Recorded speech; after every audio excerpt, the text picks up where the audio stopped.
I hired a coach. I showed up with everything I had.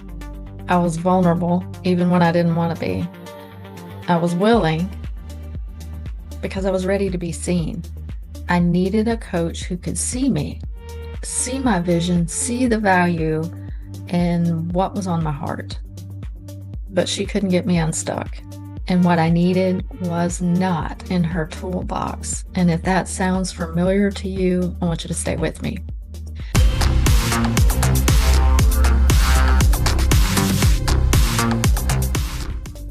So if you're new here, welcome. I'm Christy, also known as the Comeback Mentor, and this is Renewed Heart Healing.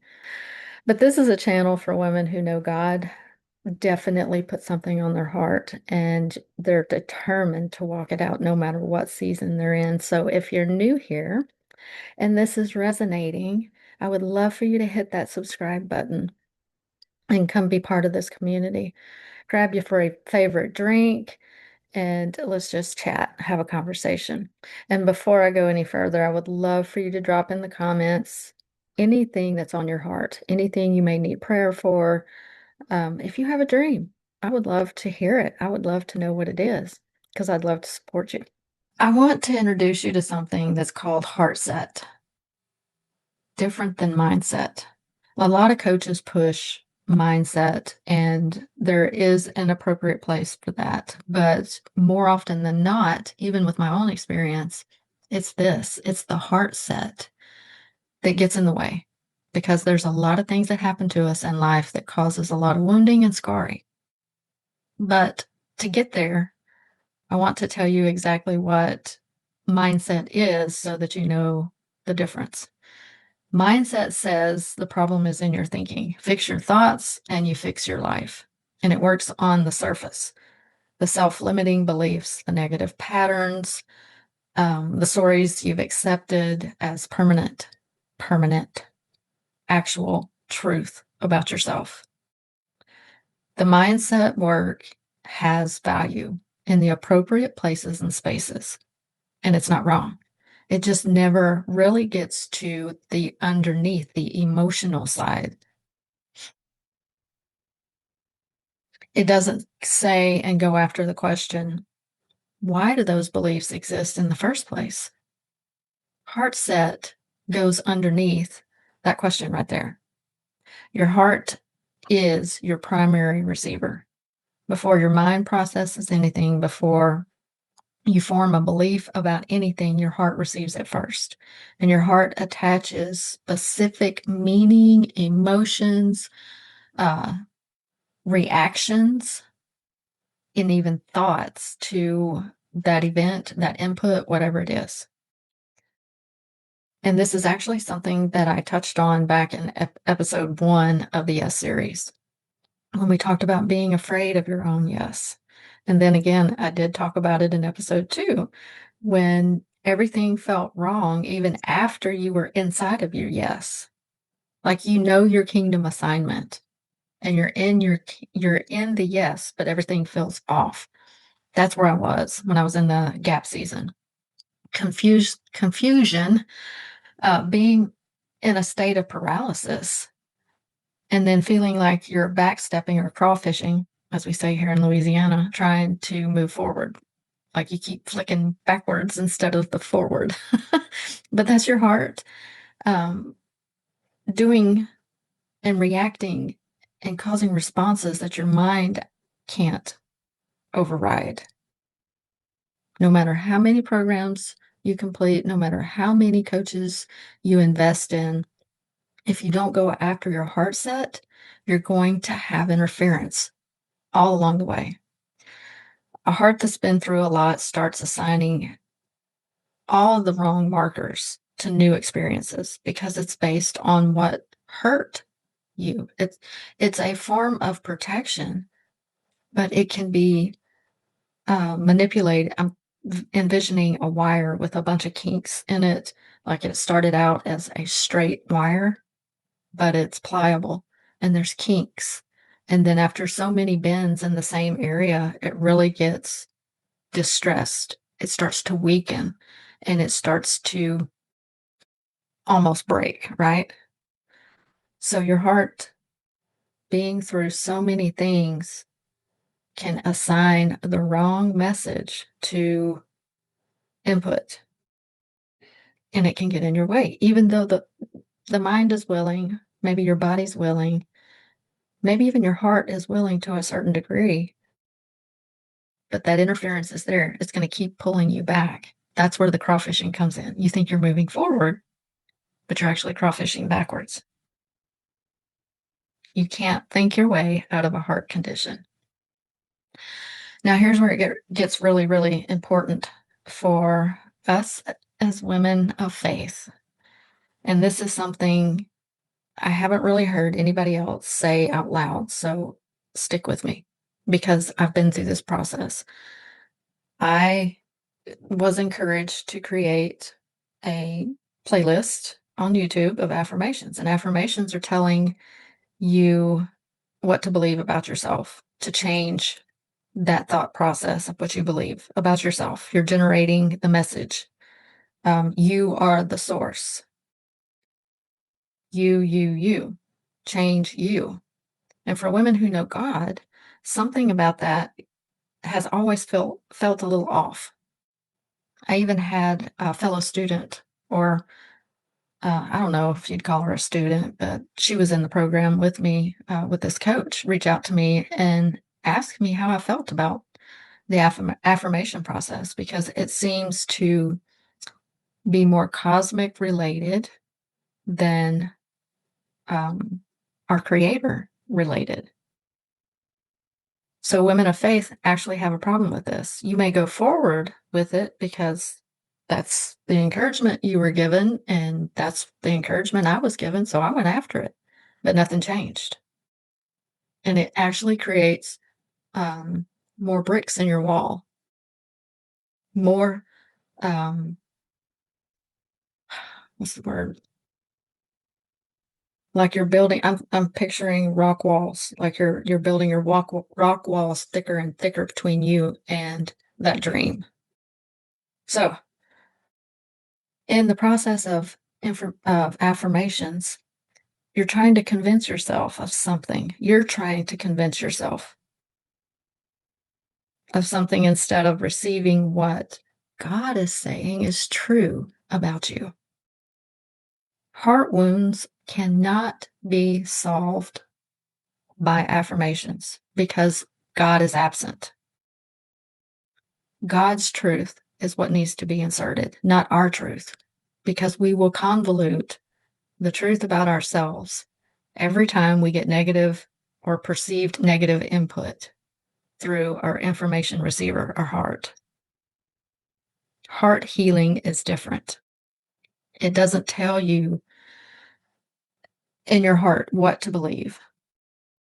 It's God replacing what your heart's been carrying, that weight, that those scratchy areas, those um, brick walls you keep bumping up against, or those crawfishing moments with what he says about you, what your next step is, why whatever's been buried that you've forgotten about is causing your distortion.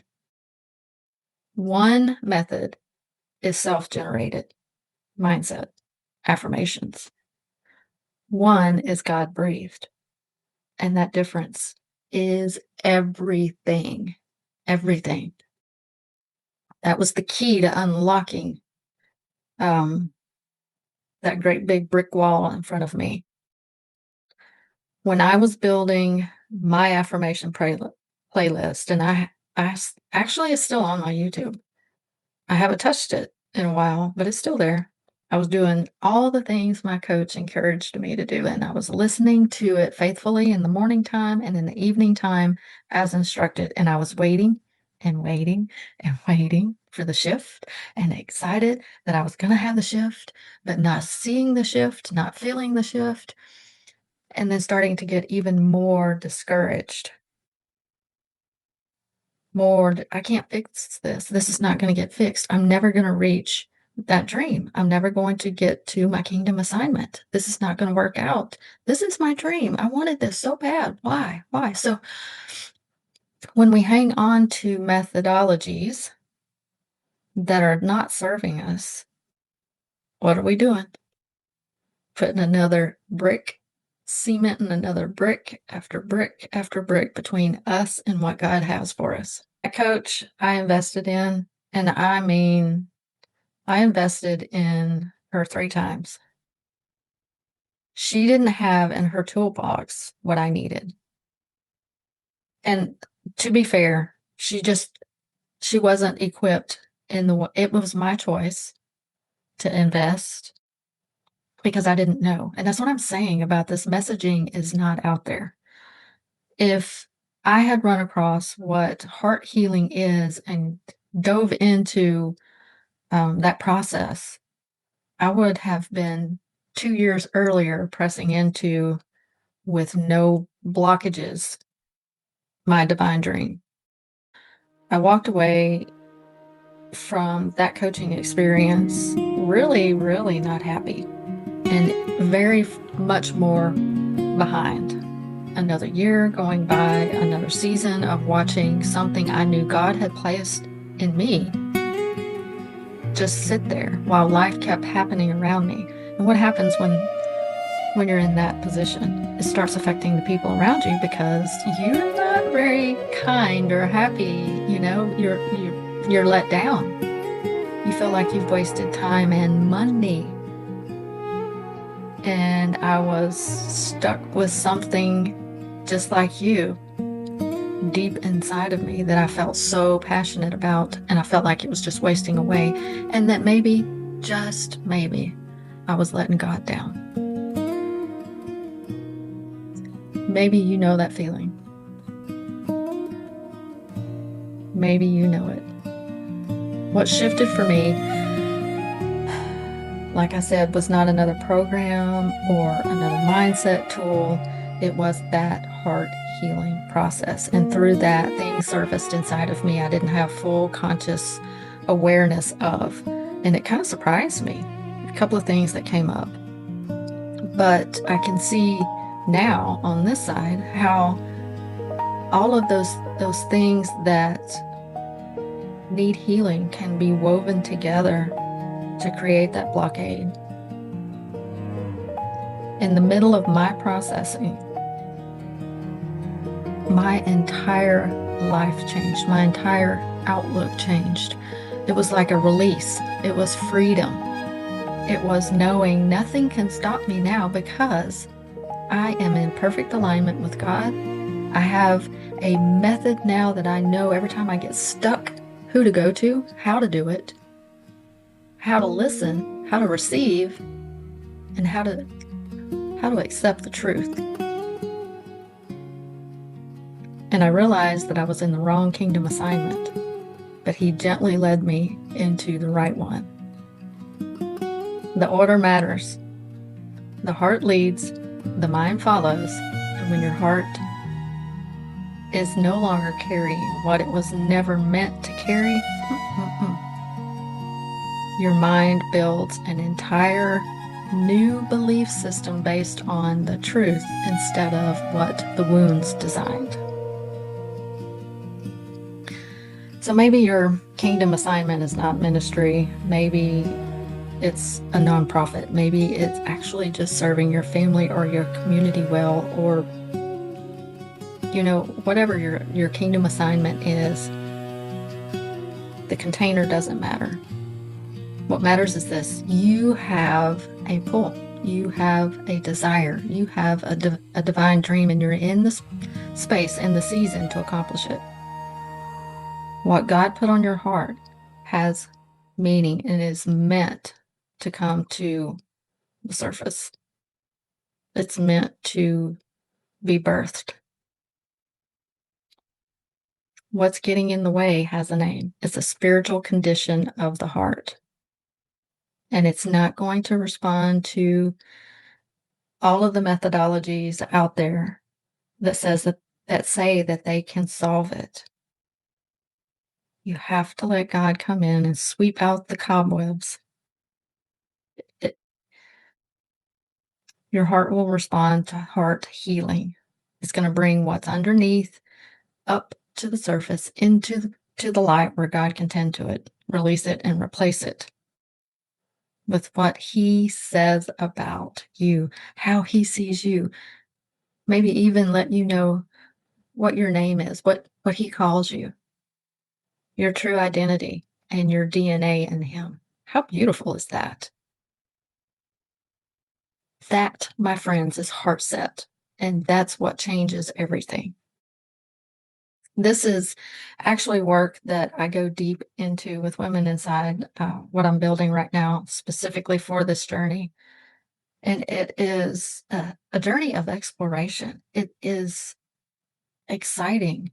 It's not daunting. It's not scary. It's like, wow, I can't wait to see who I am on the other side of this cleansing and diving into my kingdom assignment, that divine dream that I have. And I want you to stay tuned because more will be shared as we continue this series and these comeback conversations. So I want you to make sure and subscribe. Please subscribe and be part of the community. But in the meantime, the place that the work begins is inside Renewed Heart Healing Sessions. One session, I guarantee you, you'll see and receive. Think about that. You'll see through things that you couldn't see before, or see things that you didn't see before, and receive. Like receive the goodness, the truth, not a truth that would try to hurt you, like the world or people around us. The truth from a loving Father who wants you to know the beauty of who He created you to be. If you're curious about Renewed Heart Healing Sessions, the link is at the top of the description and will be at the bottom too. Now, I know some of you may be sitting there with some things that surfaced from last week's episode and those 4 questions. That's a journey that I just went on in June. And those 4 questions came up from the Lord. So this is an ongoing process. That's where we're going in episode 6. How do you move anyway?